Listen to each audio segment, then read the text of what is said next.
Hi all, my name's Christy. I'm going to continue on talking about the book Lifespan by David Sinclair. So there's been several videos trying to just express some of the things that he mentions in his book. Of course, in these short videos, it's reduced, it's paraphrased, things will get lost, but I'm going to do my best to just give you a quick overview.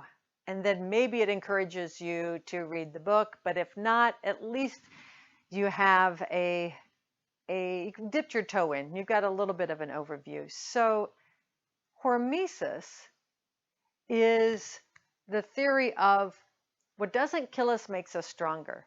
Now, it is a low-grade exposure to a stress that then we overcome and we're stronger for it.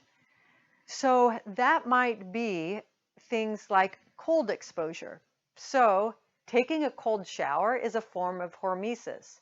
Now, I'm not suggesting frostbite, that's gone too far, or um, or exposing yourself in a way that is detrimental. But what I am suggesting, and not I suggesting, this is what is in the book Lifespan, but is also I've heard in various other places, is that low-grade exposure to stressors is helpful. It actually makes us stronger. Taking a cold shower helps stimulate our vagus nerve. It makes us stronger. Exercise, we all know it breaks us down a little bit. We're going to break down muscle tissue, but then we build it back. That's why these things are beneficial. Eating less calories for a bit of time.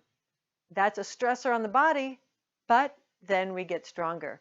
So in this video, I'm going to talk only about, there are several different ways we can use hormesis as a way to prevent, or not prevent, I shouldn't say prevent, let's say mitigate the aging process. So we're going to slow it down. Basically, we want to slow it down. One of those ways is by calorie restriction.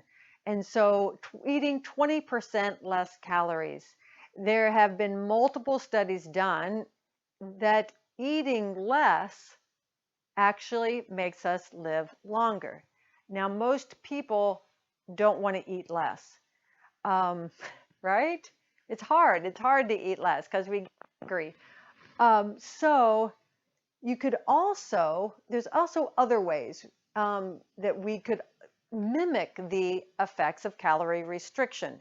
So calorie restriction, eating 20% or fewer calories than we might normally, or we could do intermittent fasting.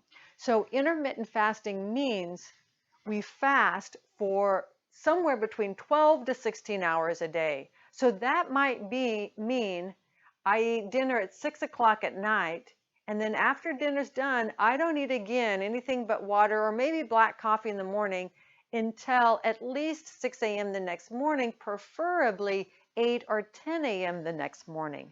Now, there is a lot to be said on intermittent fasting and how to do it and things that you can do to make it easier.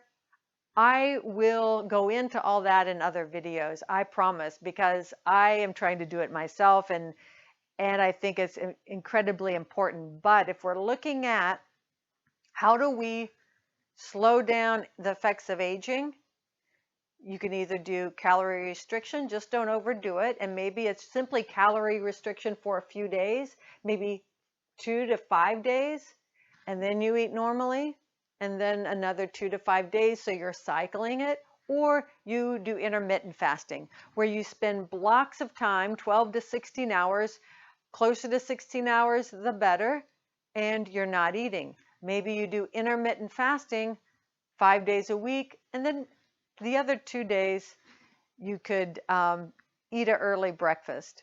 Or maybe it's lunch you skip, or maybe it's dinner you skip, but you figure out the time that works best for you.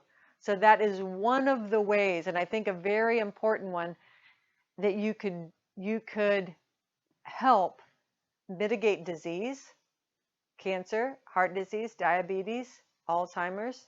You can also slow down aging process. Thanks for watching. I'm going to talk about more. There's more coming because there's more that we can do. Thanks so much for watching. My website, wiseandwell.org. Check out Facebook. Check out my YouTube. Let me know your comments. Enjoy your day.